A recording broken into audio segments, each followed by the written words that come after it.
Bueno, pues me da mucho gusto recibir aquí en Colón Media Center a mi querido amigo Pepe Iturriaga. Estoy fascinada de que hayas venido a presentarnos este documental sobre Hernán Cortés.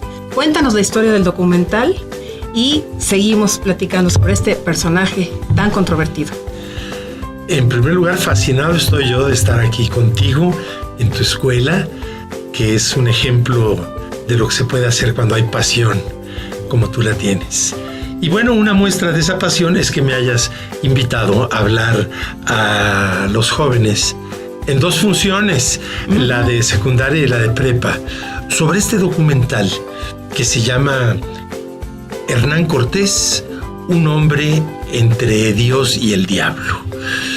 Al margen de lo que pudiera parecer cursi o exagerado del título, lo cierto es que sí, Hernán Cortés se le suele ver, ya pasados los siglos, casi 5 siglos después de la conquista, se le suele ver por muchos con una enorme admiración, como el gran hombre del Renacimiento, evangelizador, civilizador, y por otros como un truán, como un rufián que lo único que quiso en la vida fue el oro.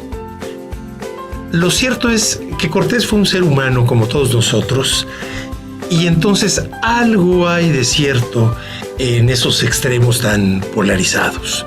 Yo diría, y esto es lo que trata de reflejar el documental, diría que Hernán Cortés, sin la menor duda, fue un hombre muy cruel, muy sanguinario. Los castigos que aplicaba, por ejemplo, cuando a 50 indios tlaxcaltecas les mandó cortar las manos porque sospechó que lo estaban espiando.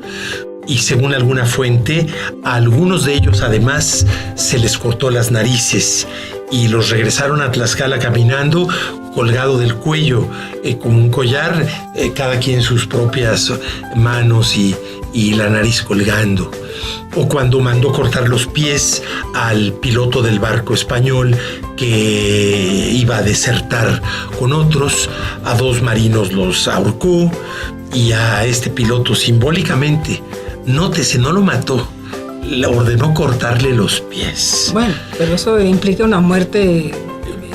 Pues yo creo que tarde o temprano, ¿sí? Quién sabe si haya subsistido Umbría, que así se apellidaba, y bueno, también mandó quemar a varios indígenas vivos por haber matado a algunos españoles. Es decir, la crueldad de Cortés no solamente corresponde a una época, sino que particularmente él era sanguinario. Este tipo de ejemplos que estamos viendo.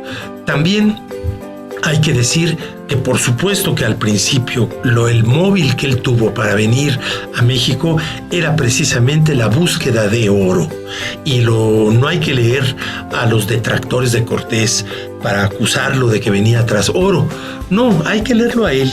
En sus cartas de relación, sobre todo las primeras 2, queda clarísimo cuando le dice al rey Carlos V cómo iba, como le decían en ese tiempo de una forma medio eufemística, rescatando oro. Rescatando no era más que robándoselo, despojando a los indígenas. Y algunos eran obsequios que los propios indígenas trataban de darle para quitárselo de encima.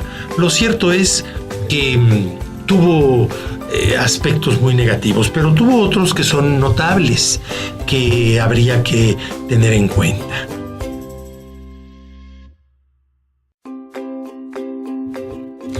A ver, háblanos de un aspecto notable de Cortés, porque la verdad es que en México somos bastante maniqueos para ver la historia. Entonces lo hemos entendido al grado de que en Cuernavaca se mandó a quitar la escultura de Cortés y se sustituyó en la avenida Teopanzolco por la escultura de Cuauhtémoc.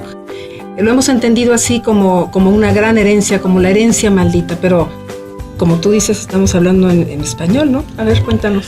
Sí, esto que acabas de decir es importante, porque muchos hablan contra Cortés, contra España, a favor de España, y hay pleitos larguísimos alrededor del tema de España, pero no se ponen a pensar que todos estamos hablando español.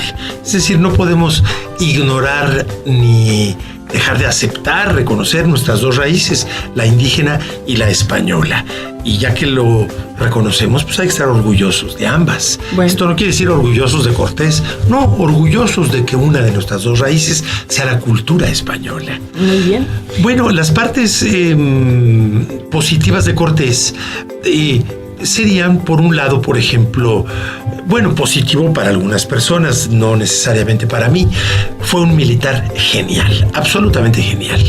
El hecho de haber construido en un llano en Tlaxcala 13 barcos con árboles que bajaron de las faldas del Iztaccíhuatl, y ya concluidos estos barcos a medio llano, los desarman y son transportados casi 100 kilómetros hasta el lago de Texcoco, a lomo de cristiano, por 8,000 indígenas tlaxcaltecas cargando los barcos desarmados, y varios miles más de tlaxcaltecas soldados custodiando a esos tamemes que iban cargando.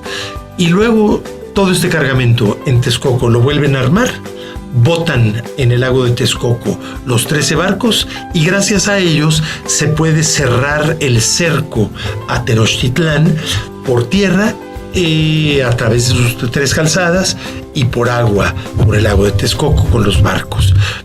Se dice fácil, pero construir 13 barcos en un llano y transportarlos 100 kilómetros es algo verdaderamente faraónico. Bueno, también fue un político habilísimo.